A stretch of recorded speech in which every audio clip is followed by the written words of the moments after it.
important, and this is something that Charles Hamilton Houston understood better than anybody. You have to have a plan, you have to have a strategy, and then you have to have stick-to-itness, because you know that the strategy is not going to immediately bear fruit.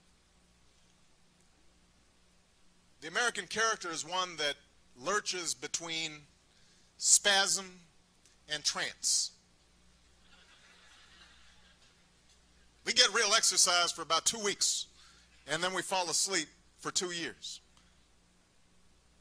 And what Charles Hamilton Houston understood is that our vision extends decades, extends generations. And those young men I talked about, we may not be able to reach them right now, but I tell you what, if we set the trend lines just a little bit better, then the infant that's crying in Compton or Harlem or Anacostia or the Ninth Ward, that infant may have a different future. And then when that infant has a different future, the country has a different future. And then we as a people have a different future. So there's got to be an understanding of how time can actually help us move mountains if we're working with time. We're not waiting for time. We're working with it. Let me just close then with a story that I think gives you an example of that. We just mentioned that, in fact, I was not favored to win my race in Chicago, 7-person field. We had to devote all our resources very narrowly. We didn't have a lot of money, despite all the wonderful checks that came from this tent. So we had to just run television ads in those last 2 weeks, just in Chicago. And lo and behold, in a 7-person race, we get 52% of the vote, and we win by 30 points. And everybody's shocked, and nobody's more shocked than I am. And suddenly we realized, you know, we didn't run any television in downstate Illinois. And for those of you who know Illinois, downstate of Illinois is the South. It extends south of Virginia. Essentially, Illinois is Chicago and then a big red state. And so we realized we got to get down to Chicago.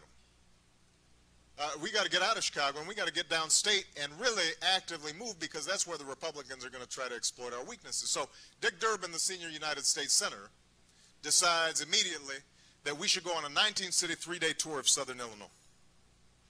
So we hop in a van, and we go to we went to Hillsborough, Murfreesboro, Caseyville, Carterville, every hill, boroughville in southern Illinois. And there are a lot of them. And one of the places that we go to is a place called Cairo, Illinois. And you hear some murmurs in the crowds because Cairo achieved a certain notoriety as being the site of some of the worst racial violence of any place in the nation, as bad as anything going on in Mississippi or Alabama. There was an active white citizens council there.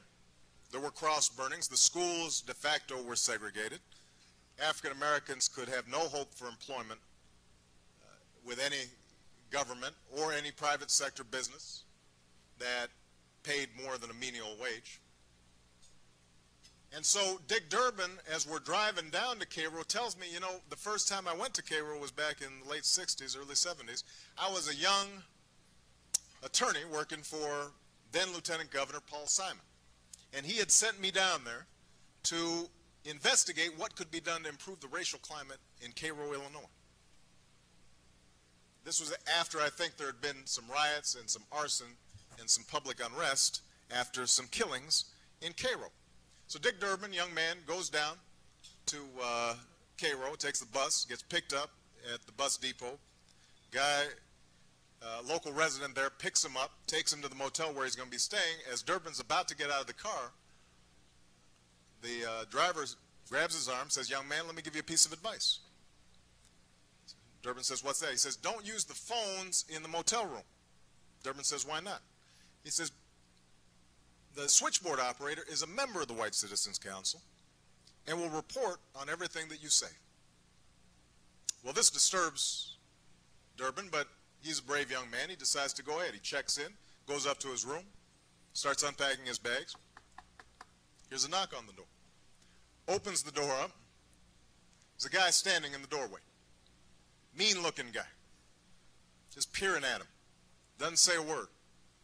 Finally spits and says, "What the hell are you doing here?" And walks away. And now Durbin's really feeling nervous. And so am I, because we're pulling into Cairo as he's telling me this story.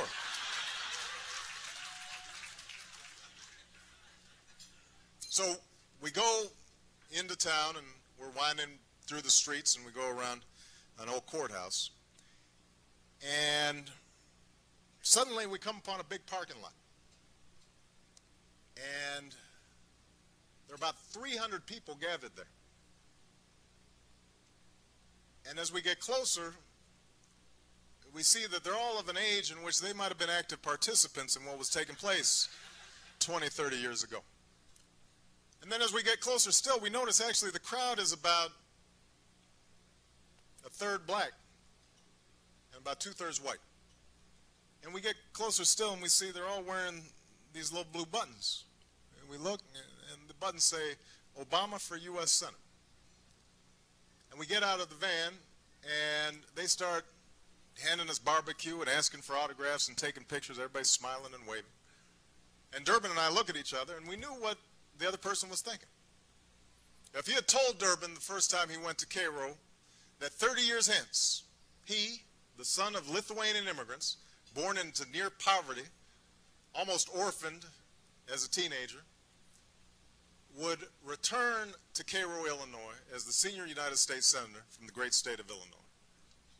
And that he'd have been told, a black guy,